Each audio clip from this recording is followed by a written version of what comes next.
합심 기도 제목을 저희들이 함께 나누면서 같이 기도하는 시간을 좀 가졌으면 좋겠습니다. 코로나 19 코비드-19 극복을 위한 합심 기도 제목인데요.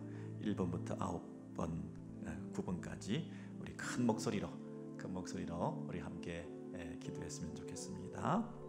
시작. 하나님의 축복과 재앙의 가장 직접적인 원인과 대상은 언제나 이스라엘이었습니다. 이 상황에 대해서 사이비 종교 등의 책임을 다 전가할 때가 아니라 영적 이스라엘인 우리 교회가 먼저 책임을 통감하고 회개합니다. 두 번째입니다. 우리 이민 교회들과 한국 교회들이 죄를 뒤집어쓰고 회개한 욥과 같이 먼저 주님 앞에 엎드러져 또 한 번의 긍휼을 허락해 주시기를 간구합니다. 세 번째, 미움과 분열이 가득했던 세상을 향해 안타까운 마음으로 더욱 섬기지 못하고 도리어 무시하고 또 분열을 조장했던 교회들의 무책임하고 누추한 모습을 회개합니다. 네 번째입니다.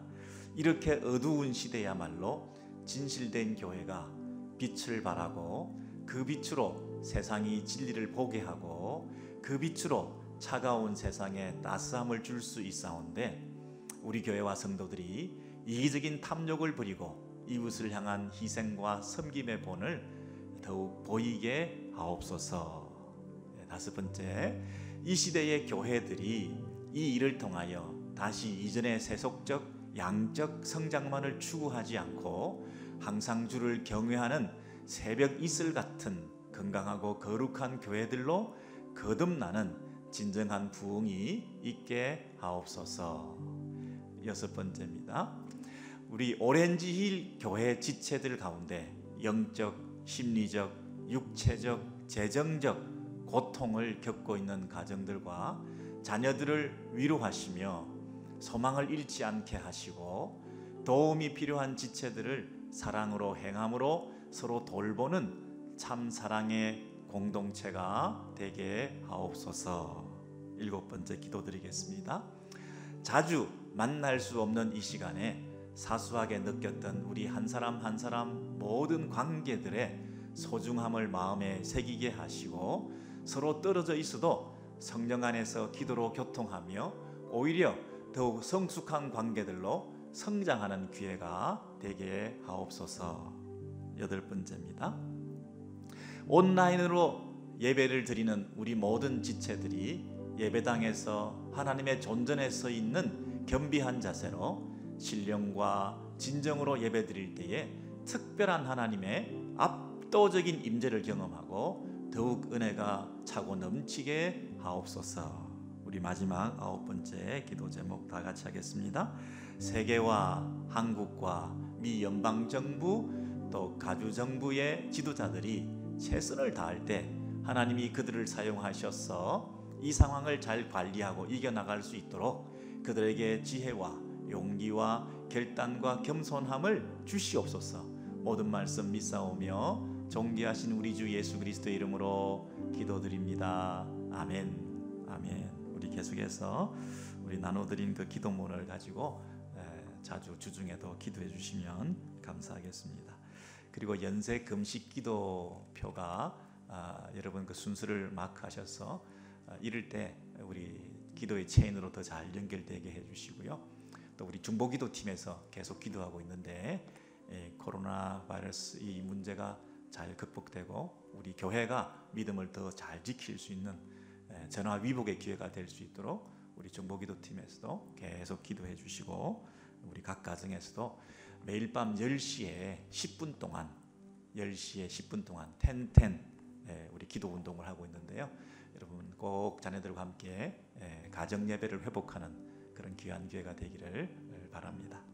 우리 하나님 말씀 우리 봉독하시겠습니다. 마가복음 9장 14절에서 19절까지 말씀인데요. 마가복음 9장 14절에서 19절까지 말씀. 여러분 다 본문 성경책 다 펴셨죠? 네. 우리 매일 성경을 가정에서 더 활발히 요즘 하고 있다. 또 우리 각 순마다 그룹마다 큐티 나눔이 더 활성화되어지고 있다. 그런 얘기를 많이 듣습니다. 여러분 그래서 이 매일 성경 오늘도 그 본문에 의거해서요. 3월 22일 할 수 있거든이 무슨 말이냐 이런 제목으로 매일 성경에 나와 있는데요. 마가복음 9장 14절에서 우리 19절 말씀 우리 큰 소리로 우리 서로 들릴 수 있도록 함께 봉독하시겠습니다. 시작. 이에 그들이 제자들에게 와서 보니 큰 무리가 그들을 둘러싸고 서기관들이 그들과 더불어 변론하고 있더라. 온 무리가 곧 예수를 보고 매우 놀라며 달려와 문안하거늘 예수께서 물으시되 너희가 무엇을 그들과 변론하느냐. 무리 중에 하나가 대답하되 선생님 말 못하게 귀신 들린 내 아들을 선생님께 데려왔나이다.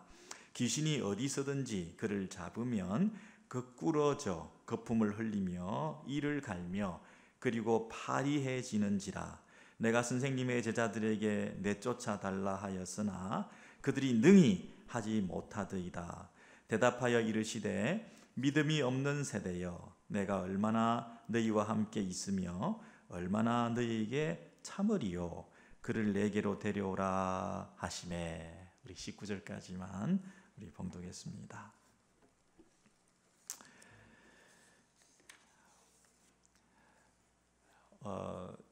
지난 12월이었습니다. 우한이라는 그 중국에서 이 바이러스 문제로 병이 시작된 게, 근데 이제 불과 3월 달이니까요. 3개월 정도 됐을까요? 3월 11일에 이 전 세계적인 전염병 대유행이 되었다. 이렇게 팬데믹이다. 이렇게 선언이 되지 않았습니까?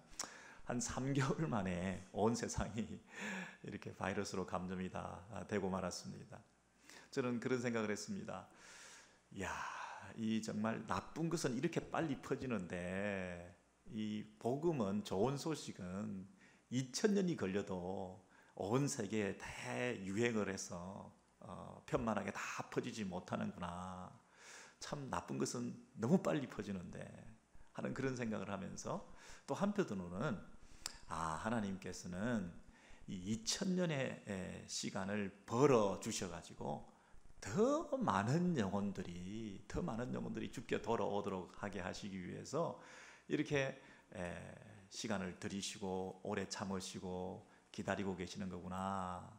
이게 빨리 못하실 분이 아니잖아요. 이 바이러스도 뭐 이렇게 빨리 팍 퍼뜨려질 수 있는 이런 판에 하나님께서 온 세상을 금방 복음화시키려면 그걸 왜 못하시겠어요? 다 할 수 있는데 하나님이 오래 참고 인내하시면서 한 사람이라도 더 건져내시기 위해서, 그리고 이렇게 나쁜 것은 막 강압적으로 원하지도 않는데 막 전염을 시켜가지고 온 세상에 퍼뜨려 버리려는 이런 강제적인 이런 수동적인 이런 입장인데요. 이 복음은 인격적인 거죠. 인격적인 거. 마음의 문을 열고 문을 두드리고, 그래서 억지로 하는 게 아니라, 강압적으로 하는 게 아니라, 내가 원하지도 않는데 병에 감염되는 거, 이런 게 아니라 복음이라고 하는 것은 인격적인 관계.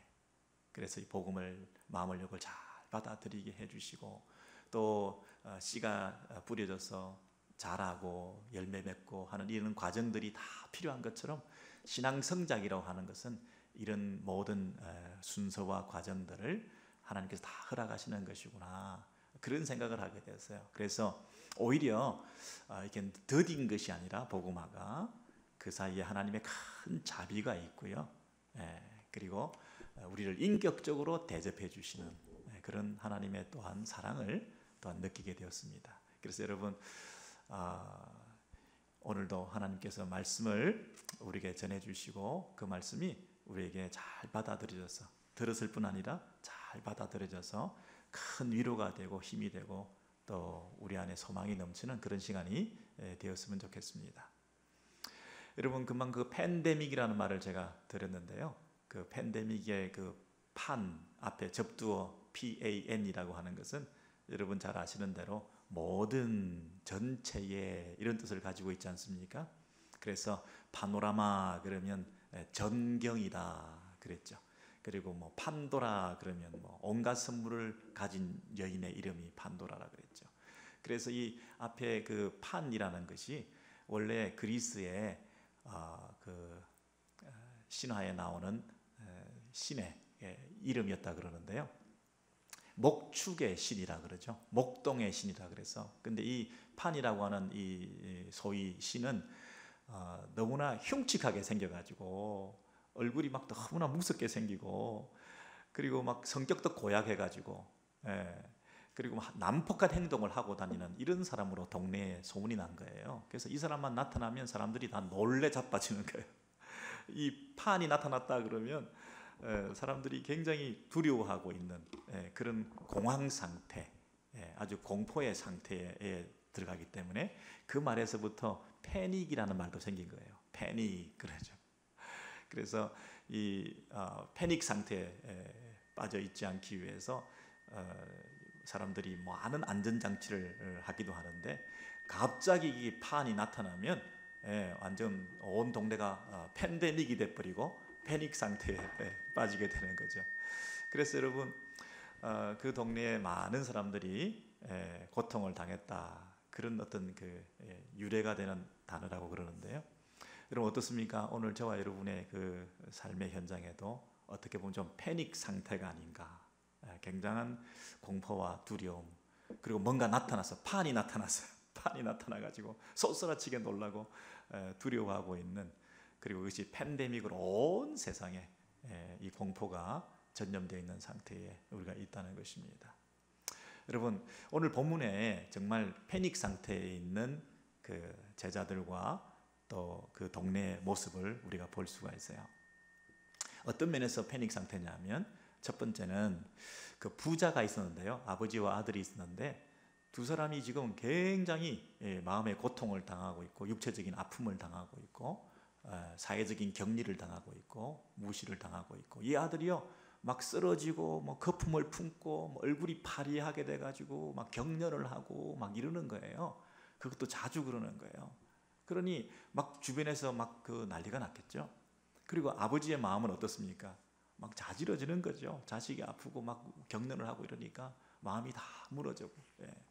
이 아들을 데리고 제자들한테 가서 고쳐달라고 그랬는데 예수님의 제자들이 고치지도 못하는 거예요. 그러니까 한 가닥 희망도 무너지니까 이 부자지간의 그 고통의 상태라고 하는 건 너무나 더 힘들었던 거겠죠. 그냥 어떻게 할지 모르. 이 가정은 뭐 어찌 되겠어요? 한 사람이 아프면, 또 한 아이가 아프면 부모가 그 마음이 얼마나 힘들겠어요. 너무나 힘든 거예요. 근데 또 한 가지는 이 제자들이 또 좀 패닉이 왔어요. 예수님의 제자들 중에 지금 9명이 산 밑에서 지금 있었는데, 왜냐하면 세 제자는 예수님과 함께 변화산에 올라갔거든요. 변화산에 올라가 가지고 아주 영광스러운 체험을 한 이 메이저리그 그룹이 있고요. 9명은 마이너리그로 강등돼 가지고 산 밑에 있었던 거예요. 이 산 밑에 있는 9명은요 마음에 좀 그 소외감을 느꼈겠죠. 산 위에 올라가서 있는 베드로하고 피르하고 제임스하고 야고보하고 잔하고 요한하고 그리고 지저스 예수님하고 이 3J 그리고 1P, 이 사람들은 맨날 똘똘 뭉쳐서 같이 다니는 거예요. 근데 나머지 이 9명의 제자들은 예수님도 지금 없죠. 산에 올라가셨죠. 그리고 좀 리더격인 이 선배 제자들도 베드로, 야고보, 요한도 없죠. 그 9명이 이제 남았는데요. 거기다가 이제 병을 고쳐달라고 아버지가 왔는데 나름대로 9명이 막 열심히 그냥 축사를 하고 귀신을 쫓아내기 위해서 노력했는데 귀신이 안 쫓겨나가는 거예요. 애가 오히려 더 자지러지는 거예요. 그러니까 막 스스로 너무 당황스러웠을 거 아니겠습니까? 병을 고칠 수 있을 줄 알았는데 못 고치니까. 근데 주변에 많은 사람들이, 무리들이 구경을 또 하고 있는 거예요. 큰 무리들이 와서 그걸 보고 있는 거예요. 그러니까 옆에 있던 또 서기관들이, 이 율법사들이 와가지고 막 지적질을 하는 거예요. 도대체 이거 뭐 예수의 제자들이 능력이 있다고 그러더니 이 병도 못 고치고 하는 걸 보니까 너희들 가짜다 하고 서로 대립하고 긴장하고 있었을 거 아니겠습니까?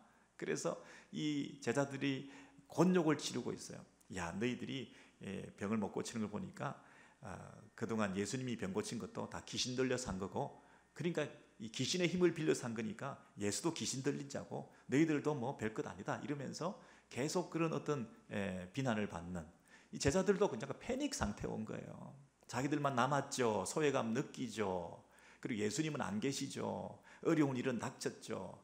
병은 안 고쳐지죠. 큰 무리들은 보고 있죠. 그리고 서기관들은 막 쪼아대죠. 그러니까 막 소스라치게 놀라기도 하고 아주 막 그냥 곤란한 지경에 빠져가지고 어찌할 바를 몰라가지고 자기의 민낯을 드러내고 이 바닥을 나타낸 거잖아요. 완전히 벌거벗은 것처럼 실력 없는 무능력한 이 모습을 보이니까 그나마 그동안 사역자랍시고 그동안 교회를 다닌다는 직분자랍시고 예수님의 아주 가까운 제자랍시고 이렇게 동네당네 소문이 다 났는데 그게 완전히 허탈하게 모든 게 빈털터리가 된 탈탈 털린 것 같은 느낌. 온 공동체 안에서 정말 이제는 고개를 들고 다니지도 못할 것 같은 이런 느낌으로 그냥 마음의 패닉 상태가 왔다 그럴까요? 그래서 온 동네가 지금 큰 무리들이 모여가지고 서로 변론이 일어나고 이 다툼이 생기면서 서로가 불편해하고 애는 울지 아비는 비난하지 뭐 무리들은 뭐 술렁거리지 온 동네가 엉망인 거예요.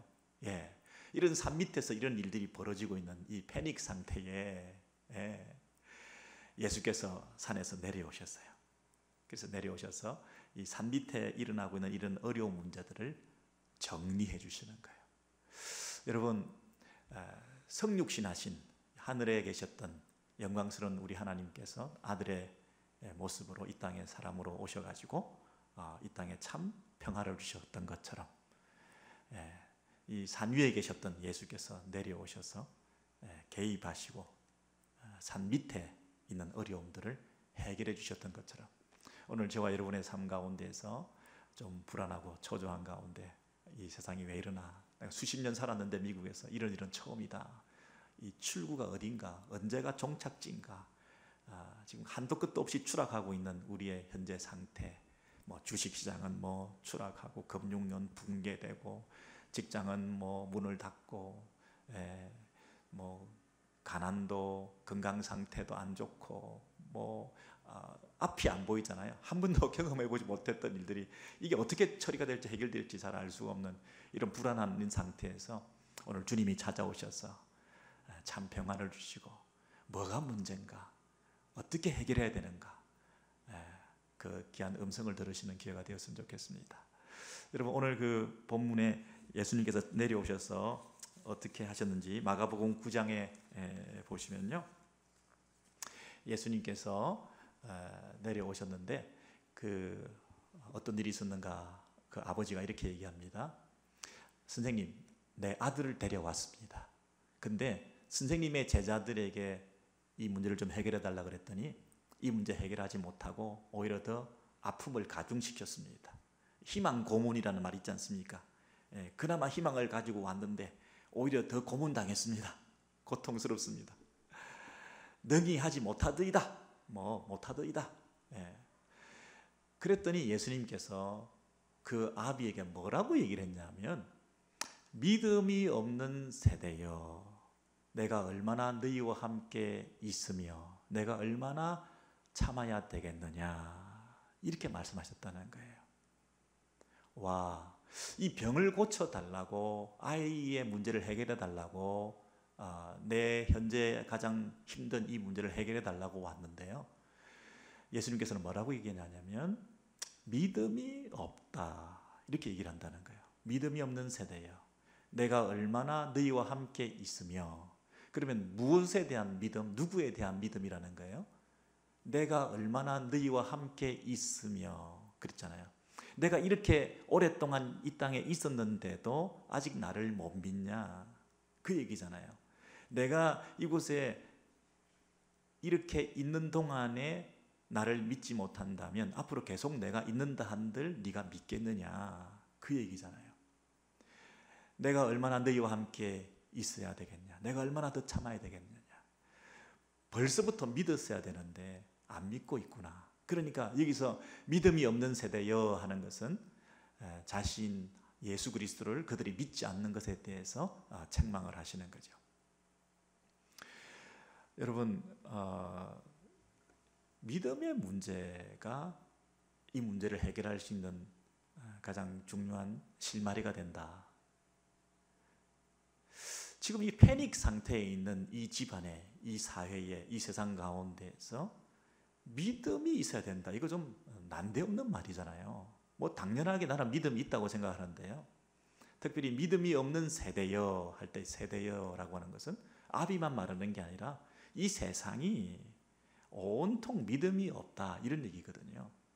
그리고 이것은 구약에서부터 온 말이거든요. 내가 얼마나 참아야 되겠느냐, 어떻게 나를 그렇게 멸시하느냐, 아직도 나를 못 믿느냐, 이 얘기는 구약에서 예를 들면 정탐꾼들이 부정적인 보고를 했을 때 하나님께서 모세를 통해서 내가 얼마나 오래 참아야 되겠느냐, 아직도 나를 믿지 못하느냐, 그렇게 늘 하셨던 말씀이거든요. 그러니까 지금 이 말씀을 하시는 이분은 바로 그 하나님이시라는 거예요.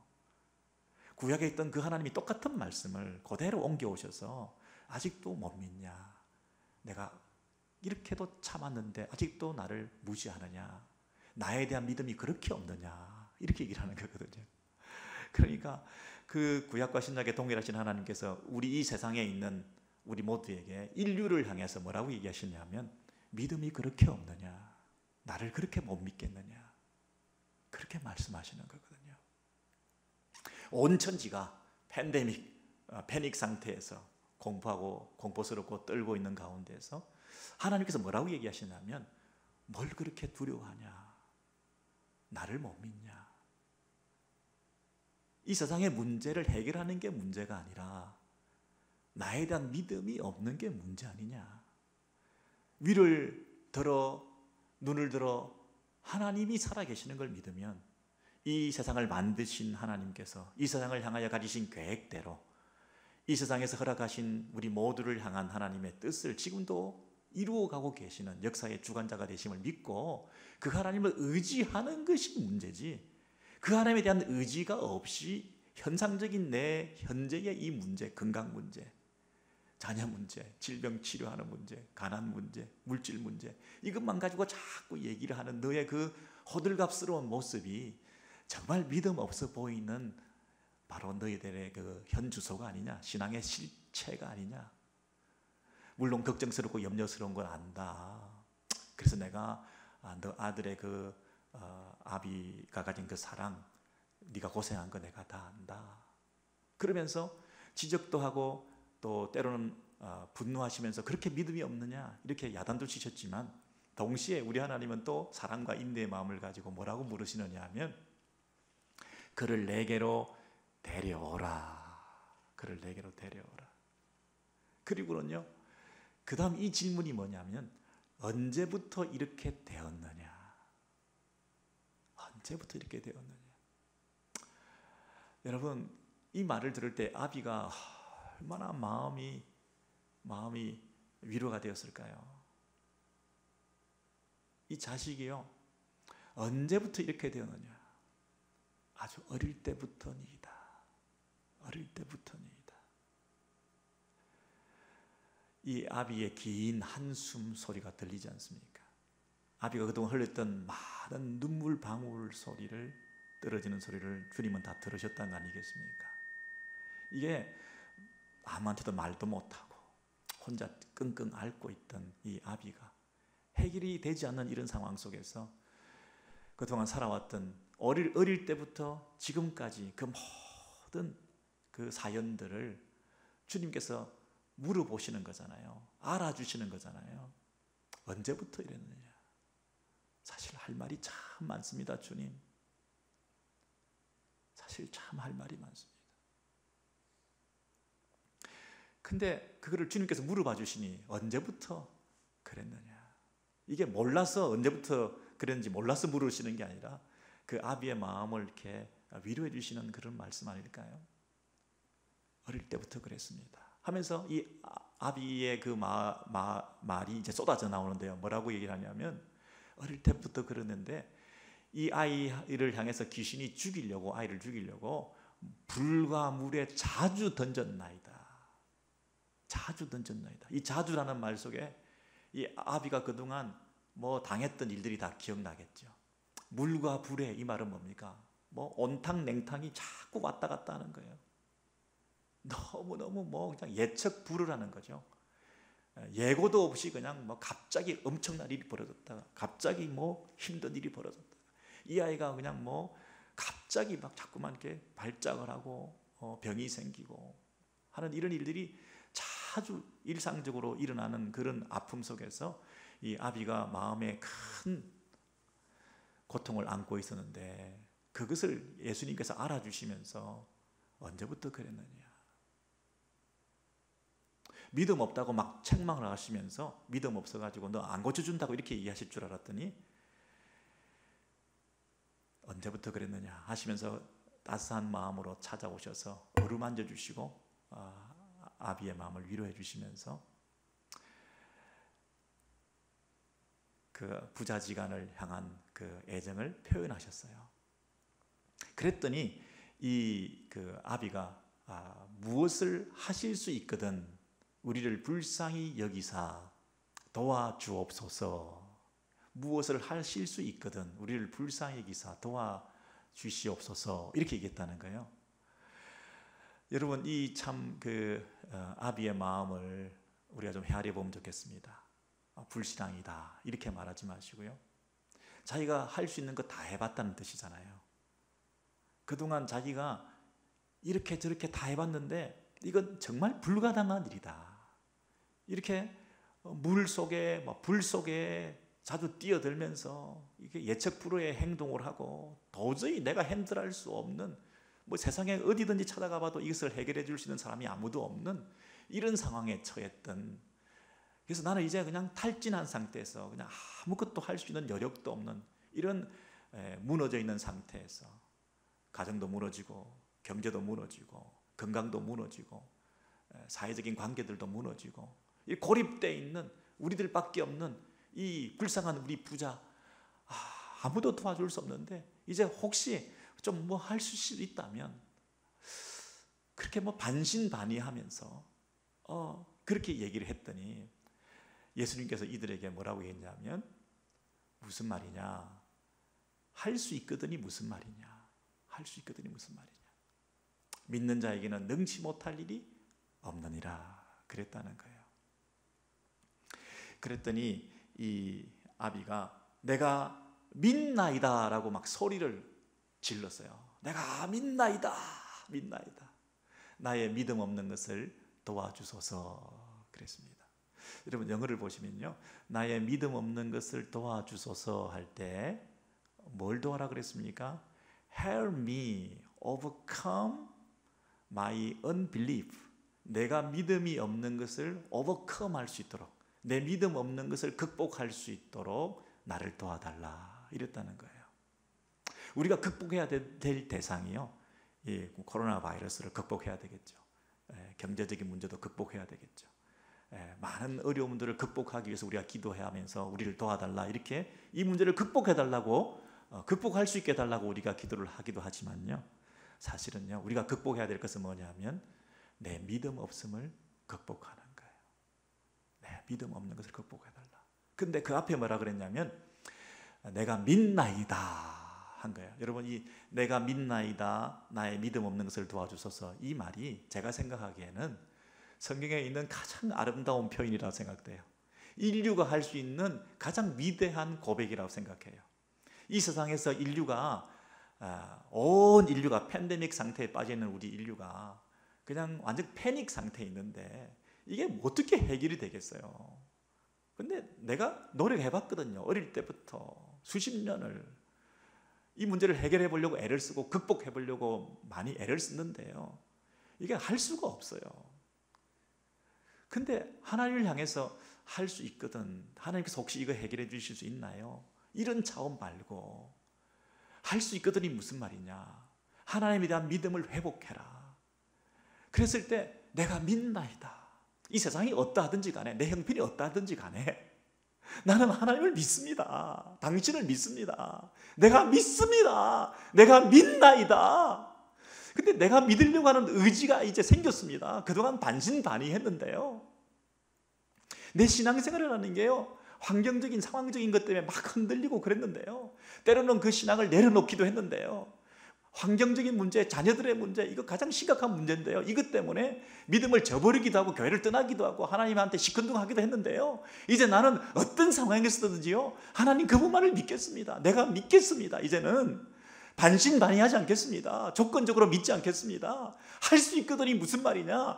믿어야 된다고 하는 것 정말 내가 확신합니다. 이제는 내가 믿나이다. 내가 믿나이다. 그런데 여전히 찾아오는 내 의심, 불안, 조급함, 염려, 이런 것들이 나를 엄습해서 나를 잘 못 믿게 하는데, 나의 이 잘 못 믿게 하는 이것을 좀 해결해 달라는 거예요. 그걸 좀 극복할 수 있게 해달라는 거예요. 내 믿음이 지속성을 가질 수 있도록 해달라는 거예요. 내 믿음이 이제는 순전할 수 있도록, 하나님을 향한 그 깨끗한 믿음을 가질 수 있도록, 어떤 상황에도 흔들리지 않는 그분에 대한 한결같은 믿음을 가질 수 있도록 내가 믿나이다. 나의 믿음 없음을 도와주세요. 내 믿음 없어지는 이 모든 것들을 다 제거해 주세요. 그걸 극복할 수 있도록 참 믿음, 진정한 믿음, 신실한 믿음, 지속적인 믿음, 영원한 믿음, 그분을 향한 나의 이 전심으로 드리는 믿음, 이 믿음 내가 계속 유지할 수 있도록 도와주세요. 여러분, 이 믿음 가지면 다른 거 걱정 없거든요. 그 하나님만 전적으로 믿으면요, 그 하나님께서 다 알아서 하실 거거든요. 우리 아이들, 가정, 경제, 내 미래 하나님 책임지실 거거든요. 패닉 상태에서 진정한 평화를 우리가 얻을 수 있거든요. 그래서 이 믿음 가지기 원합니다. 이 믿음 가지기 원합니다. 저와 여러분의 고백이 되기를 원합니다. 내가 믿나이다. 나의 믿음 없는 것을 극복할 수 있도록 도와주세요. 당신의 도우심이 아니면 또 믿음 없는 소리 하게 됩니다. 자꾸 믿음 없는 소리를 자꾸 하거든요. 제가 입버릇처럼 할 수 있을까? 해봐도 안 됐는데, 에이 못할 거야. 이런 게 없어서 못하잖아. 우리는 안 될 것 같아. 남들도 안 되고 나도 안 되고 이전에도 안 됐으니 못할 거 아니야. 자꾸 말도요, 믿음 없는 소리를 하거든요.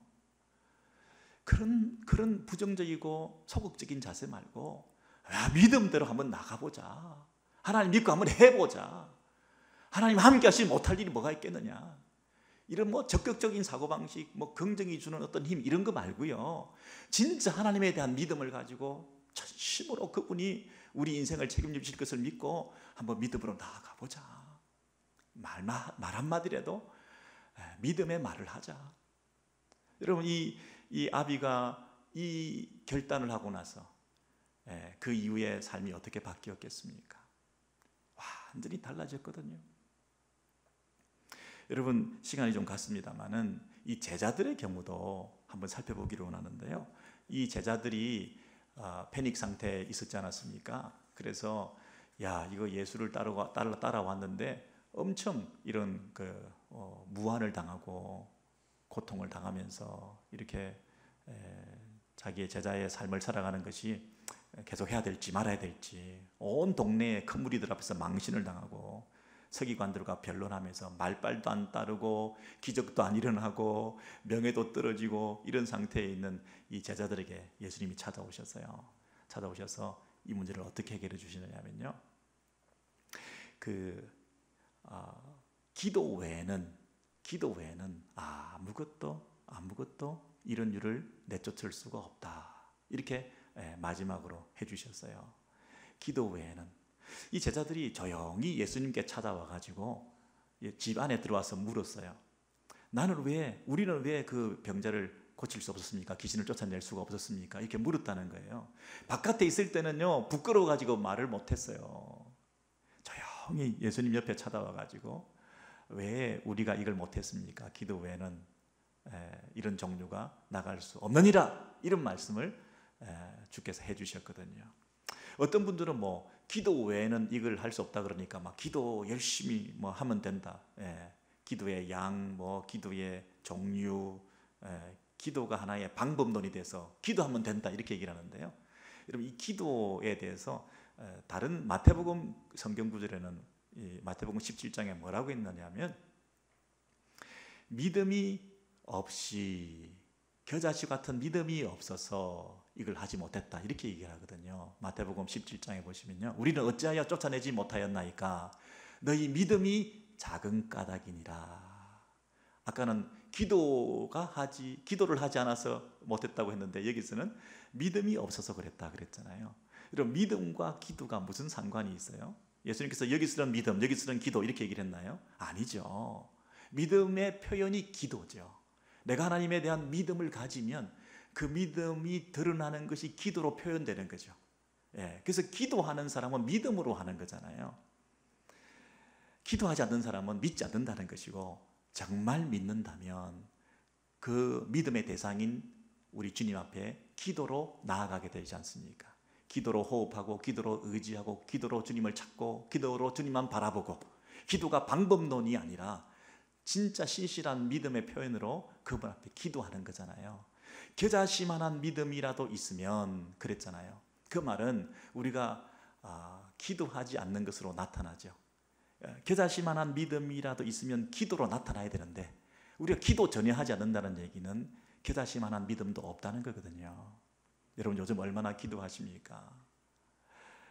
이렇게 천지가 어지러운 상황 속에서 우리의 믿음의 대상인 그 하나님 앞에 붙들려서 온전히 기도하는 시간, 이게 믿음의 표현이 되는 시간이거든요. 제자들은요 그동안 기적도 많이 행했었어요. 이 9명의 제자들도 12명하고 같이 따라다니면서 둘씩 짝지어가지고 권능을 받아서 기적도 행하고, 그래서 많은 귀신도 쫓아내고 그랬다고 기록에 다 나와 있잖아요. 근데 이 사람들이 왜 이번에는 쫓아내지 못했을까요? 이번에는 왜 쫓아내지 못했냐고요. 이게 한번 성공하면, 제가 뭐라 그랬습니까? 관성의 법칙이 있다 그랬잖아요. 한번 성공하면 이게 저절로 되는 줄 알아요. 기계적으로. 그리고 관성적으로 내가 할 수 있다고 착각을 하는 거죠. 이 제자들이 자기가 왕년에 성공했기 때문에, 귀신 쫓아냈기 때문에 하나님에 대한 전적인 믿음 없이 내가 할 수 있다는 자기를 믿는 믿음을 가지고, 그리고 자기 경험을 의지하는, 경험을 믿는 그 믿음을 가지고 이 제자들이 나가서 병을 고치려고, 귀신을 쫓아내려고 했는데 그것이 안 됐다는 거예요. 자기 힘으로 하는 거 아니고요, 자기를 의지하고 하는 거 아니고요, 자기 경험을 신뢰하는 거 아니고요, 하나님 앞에 얼마나 기도의 지속력을 가지고 하나님 앞에 끝까지 믿음을 가진 상태에서 그 일들을 감당하느냐, 그 얘기를 하는 거잖아요. 그래서 여러분, 이 제자들의 경우에도 자기를 믿는 것이 아니라 정말 하나님을 믿고 그 믿음의 표현으로 간절히 기도하고 그렇게 사역을 하느냐. 이 아비의 경우에도 할 수 있거든이 무슨 말이냐, 하나님에 대한 온전한 믿음을 가지고 그분께 모든 것을 믿고 맡기는 이런 신앙을 가지고 그렇게 살아가면 이 세상의 어지러운 이 팬데믹 상태에, 이 패닉 상태에 있는 이 모든 문제들의 해결의 실마리는 우리 안에 있는 이 믿음의 문제라는 거예요. 우리가 이 믿음 가지고 하나님이 살아계십니다. 지금도 나와 함께 하십니다. 이 세상에 인류의 구원자이신 예수 그리스도를 보내주셨습니다. 예수 그리스도께서 이 땅에 오셔서 우리를 살리셨던 것처럼 이제 그 예수 그리스도 안에서 우리는 영원히 살 것을 믿습니다. 아들까지 주시면서 우리를 구원해 주신 그분께서 그분과 함께 우리에게 더 좋은 것으로 덤으로 주시지 않겠느냐. 아들까지 주신 그분께서 뭘 아까워서 더 주시지 않겠느냐. 그 예수 그리스도 안에서 참된 구원을 우리가 믿고 의지하고 이 세상을 버리지 아니하시고 지금도 오랫동안 기다리시면서 한 사람이라도 더 구원해내시기 위해서 하나님의 그 때를 연장시켜 주시고 자비로우신 하나님께서 개인적으로 인격적으로 다가가셔서 노크하시면서 마음의 문을 열고 복음을 받아들일 수 있도록 기회를 주시는, 오늘도 그 일들이 진행되고 있다는 사실을 믿고 그 일에 전념하고 그 일을 우선순위에 두고 그 일을 위해서 기도하고 그 일에 쓰임받는 우리 교회와 우리 성도들이 될 때에 이 말세를 살아가는 이 혼란의 시대에 하나님의 뜻을 따라 우리가 순종하는 것 아니겠습니까? 위기의 순간에 거기서 극복할 수 있는 힘은 기본에서부터, 기본기에서부터 나온다. 우리의 기본기가 뭡니까? 하나님 살아계십니다. 그리고 그 하나님 나와 함께 하십니다. 나를 사랑하십니다. 나를 영원히 예수 안에서 살게 하실 것입니다. 나에게 주어진 이 시간 동안에 그것을 위해서 믿음으로 살겠습니다. 이렇게 딱 결단하면 그 외 다른 문제들은 하나님께서 내 인생을 책임져 주실 것입니다. 이 믿음으로 살아가시는 저와 여러분 되시기를 주의 이름으로 축원합니다. 아멘. 같이 기도하겠습니다. 하나님, 우리의 기도를 들어주시고 우리의 믿음이 더 깊어지게 해주시고 하나님을 더 철저히 온전히 순전히 지속적으로 신뢰할 수 있는 믿음의 사람들로 거듭날 수 있도록 축복해 주셔서 주님의 뜻을 이루는 우리 모든 성도들, 오렌지일교회 모든 지체들 되게 하여 주옵소서. 어려움 속에 처해 있는 여러 가지 힘든 환경 속에서 우리 지체들 많이 번민하고 갈등하고 염려하고 있습니다. 신앙의 기본기, 하나님에 대한 분명한 믿음을 회복하는 그들이 되어서 그 하나님 믿고 믿음으로 승리할 수 있도록 은혜의 은혜를 더하여 주시옵소서. 우리 주 예수 그리스도 이름으로 기도하옵나이다. 아멘.